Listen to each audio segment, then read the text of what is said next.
Leslie had a brief fling at a sitcom for CBS called The Leslie Uggam Show, appropriately enough. The very popular format at that time was variety shows in which they, the star of the show would sing a couple of numbers, she'd do a comedic sketch with one of the guest artists, and then, so we had to write sketches. And we, being the writing staff, I was the youngest and least experienced. It was truly a learning experience for me. And I worked with some people who went on to make their mark in television as writers. Lorenzo Music, who became the voice of Garfield and the creator of Garfield, Dave Davis, amongst others. And when we worked on that show, I remember them coming to me after I'd read one of the sketches we'd written, just to see how it was on its feet, as they say. And they said, you know what? You've got a flair for comedy, man. We're working on a show, and we think you might have a shot at one of the characters. And I said, oh, really? What's the name of the show? And they said, The Mary Tyler Moore Show. I said, no kidding. So they were serious, and months later, when Leslie's show was canceled, I got a call that said, we're still serious, we're keeping you in mind for the Mary Tyler Moore Show. I said, well, thank you.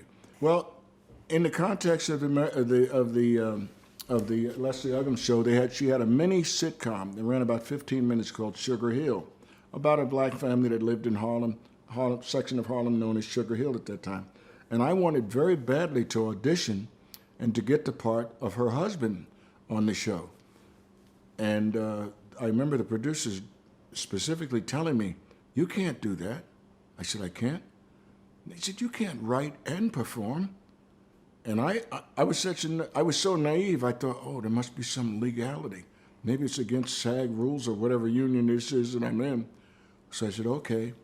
And then some months later, I go to a movie and I see Warren Beatty starring in a movie that he'd written, produced, directed, probably catered. And I said, wait a minute, there's something wrong here. If he can do all those things, how come I can't, write and perform? So that kind of left a sour taste in my mouth until some months later I got the role, or auditioned for the role of Gordy the Weatherman on the Mary Tyler Moore Show. And that was it, man. I was off and running then, because one of the reasons that show was so successful, well, there were quite a few reasons, each one of them in the form of a cast member. But it started with the writers, which is, I've always had an affinity for writers. They take blank paper, they put words on those papers, and months, years later, actors make those words come to life, and it's magic to me. So I've always favored the written word as opposed to performing, because a performer can't do anything without a script. So to cut to the chase, I got the job as Gordy the Weatherman, surrounded by impeccable talent. I mean, an ensemble that was so talented that literally everyone on the show spun off into their own show. Ted Knight, one of the funniest people in the world to work with, God rest his soul. Mary, of course, was America's sweetheart. And the fact that her husband at the time, Grant Tinker, was a heavyweight at the network, CBS, didn't hurt anything.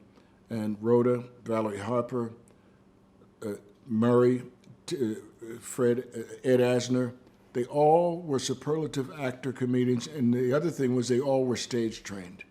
And it was a wonderful ensemble to work with.